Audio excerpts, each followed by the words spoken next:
Bonjour Monsieur Dumas. Bonjour. En tant qu'ancien ministre de gauche, quel regard portez-vous sur le remaniement ministériel, la nouvelle équipe et le nouveau Premier ministre de François Hollande? Je pense que ça traduit assez bien la vie démocratique dans un pays. À partir du moment où on n'a plus le support de la population, que les sondages sont là, que les élections passées vous donnent une indication sur l'état de la population, il est bon que les responsables, à commencer par le président de la République, réfléchissent à cette situation. Donc il a cru devoir changer le Premier ministre. Il y a même des pays où il y a des gouvernements sans majorité qui sont les mieux vus. J'en connais quelques-uns qui sont sympathiques, du reste. Hein. Et donc il a choisi celui qui était le plus haut dans les sondages.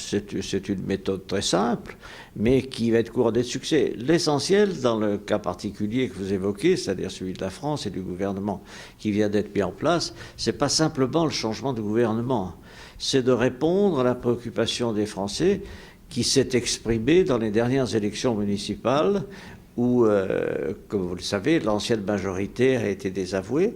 Alors, celui qui est Premier ministre maintenant est un garçon très bien, intelligent, qui est très populaire, mais il est très populaire peut-être sur certaines ambiguïtés. Donc, les difficultés pour lui vont commencer. Ça a commencé hier ou avant-hier, avec la publication de son programme, donc ça va être fait maintenant, et on aura très vite une première indication sur les réactions. J'ai vu, j'ai lu, j'ai entendu quelques leaders de la majorité ancienne qui sont là, avec toujours la même opposition, mais aussi, ce qui est très intéressant, c'est le ralliement de gens qui étaient dans l'opposition de droite et qui ont dit qu'ils voteraient le projet.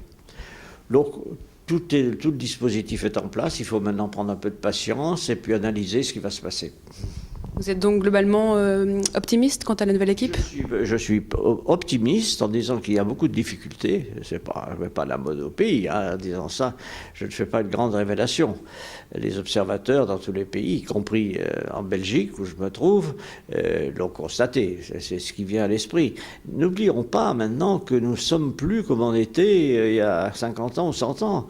Nous sommes dans un ensemble qui s'appelle l'Europe, avec des contraintes, avec des règles, et qu'il faut respecter. Et on voit bien par les allers-retours qui ont lieu entre Paris et Bruxelles, dont je fais partie, que c'est un facteur important de se mettre d'accord avec l'organisation européenne. Or, l'organisation européenne a été très formelle. Dès que l'apparition de ce nouveau gouvernement, des démarches ont eu lieu au plus haut niveau pour demander de nouveaux délais, et ces délais ont été refusés. Nous sommes donc à la fois le dos au mur avec des choses nouvelles et pour le moment un engouement assez rare du pays qui soutient la majorité actuelle et le nouveau gouvernement. Merci beaucoup. Je vous en prie.